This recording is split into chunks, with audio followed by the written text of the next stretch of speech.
Bonjour à tous, bonjour à toutes, c'est Lucas, super content de vous retrouver aujourd'hui pour un calcul de dose un petit peu particulier. Il va falloir rester jusqu'au bout pour comprendre pourquoi. Alors, on a un patient en hypokaliémie. La prescription qui est faite, c'est de lui passer en seringue électrique, donc encore et toujours les sapes, en intraveineuse, 4 grammes de chlorure de potassium sur 5 heures. On dispose d'ampoules dosées 5 ml à 20%. Donc la question, combien est-ce qu'il va falloir que j'utilise d'ampoules pour réparer ma sape? Quel est le débit de la seringue? Et surtout, quelles sont les particularités de ce genre de traitement?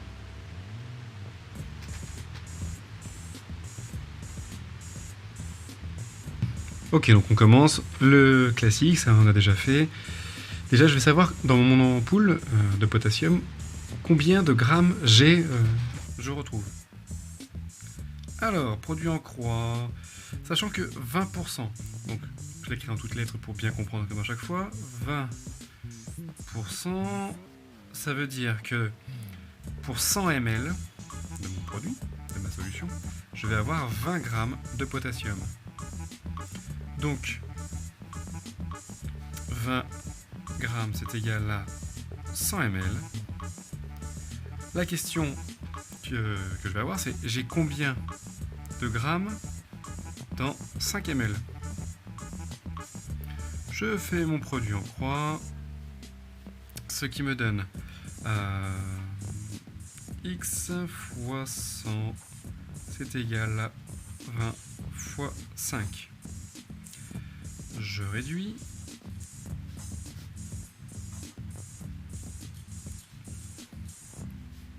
Ça, c'est égal. 20 fois 5, c'est égal à 100 sur 100. Ça me donne 1 gramme de potassium dans mes 5 ml. Dans une ampoule de 5 ml à 20%, j'ai donc 1 gramme de potassium.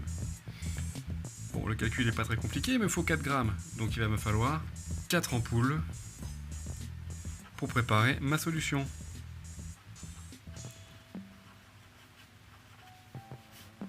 Voilà. Jusque-là, ça va. Quel est le débit de la seringue électrique? Étant donné que j'ai récupéré 4 ampoules de 5 ml, je sais déjà que j'ai 4 ampoules à 5 ml. Ça me donne 4 fois 5, 20 ml de solution. Alors, il faut bien se mettre quelque chose en tête. Le potassium, ça se dilue. Ça ne s'utilise jamais pur. Et ça se dilue pas n'importe comment. Ceux qui ont déjà compris d'après l'énoncé, il y a quelque chose qui cloche. Je pense que vous avez compris le calcul, vous n'avez pas besoin de rester pour la suite.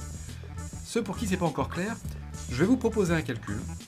Et à la fin, je vous expliquerai pourquoi cet énoncé, cet exercice est très particulier. Et on parlera un petit peu des méthodes d'administration du potassium. On a donc mes 4 grammes à passer sur 5 heures. Donc mes 4 grammes, c'est-à-dire mes 20 ml que j'ai ici. Pour me faciliter le calcul, sachant que je vais le passer en seringue autopulsée, en seringue électrique, ce que je vais faire, c'est que je vais arrondir en fait mes 20 ml à 50. C'est-à-dire qu'en fait, je vais prendre une seringue qu'on utilise pour les seringues autopulsées. Généralement, ce sont des seringues de 50 ml. Donc, j'ai mon potassium qui représente 20 ml de produit. Ça, c'est ce que j'ai tiré de mes ampoules tout à l'heure. Je vais rajouter du sérum Phi. C'est des perfusettes classiques. Je vais en rajouter 30 ml afin d'avoir un total de 50 ml dans ma grosse seringue autopulsée. Alors, je ne sais pas s'il y a vraiment besoin de faire le calcul. 50 ml à passer sur 5 heures. 50 ml à passer sur 5 heures, ça me donne 10 ml par heure pour le débit de ma seringue autopulsée. Ok, alors voilà, cet exercice, on l'a fait pour se redonner un automatisme de calcul, pour voir en fait, comme à chaque fois, comment on fait son produit en croix, pour trouver en fonction des pourcentages, etc. Cette méthodologie-là, elle peut s'appliquer pour pratiquement tous les médicaments, toutes les dilutions, etc. Là, on est dans le cadre du potassium. Le potassium, c'est un produit très particulier, extrêmement dangereux. C'est un ion qui, en fait, va agir directement sur le cœur.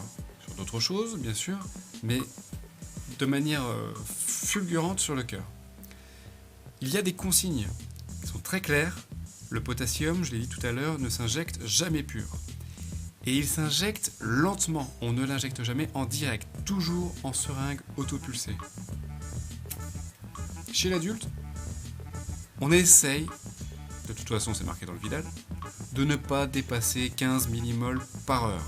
Ça veut dire quoi 15 millimoles? Ça veut dire maximum 1 gramme de potassium injecté par heure.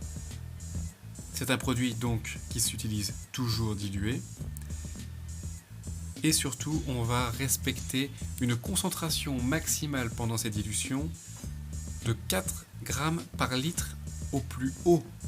En règle générale, dans les services, la règle qui est respectée, c'est souvent maximum 3 grammes par tranche de 6 heures. Et c'est déjà un sacré beau débit. Voilà, alors pourquoi avoir fait ce genre d'exercice, si c'est complètement idiot? Ça ne l'est pas, bien au contraire. On a revu un petit peu la méthodologie de calcul, ça je l'ai dit tout à l'heure, mais surtout, dans ce genre d'exercice, on essaie de s'entraîner à percuter sur les ordonnances, les prescriptions qui sont complètement aberrantes. Le but du jeu pour l'infirmier, ce n'est pas uniquement d'appliquer bêtement la prescription, d'ouvrir un médicament et de le filer à son patient, c'est de protéger son patient des prescriptions qui pourraient, pour une raison ou pour une autre, être aberrantes. Si on en est là à faire 3 ans d'études, c'est justement pour être capable de se dire, à un moment, cette prescription-là va mettre en danger mon patient. Si je lui mets 4 grammes sur 5 heures, il y a de fortes chances que mon patient ne passe pas la nuit. Mon travail, c'est donc que je me rende compte que là, il y a danger, grand danger, et c'est uniquement pour ça que j'ai proposé cet exercice aujourd'hui, parce qu'il sert à percuter. Voilà, j'espère que j'ai été clair. J'espère que vous avez trouvé le même intérêt que moi. On se retrouve très rapidement pour un prochain calcul de dose. D'ici là, je vous souhaite bon courage. Ciao.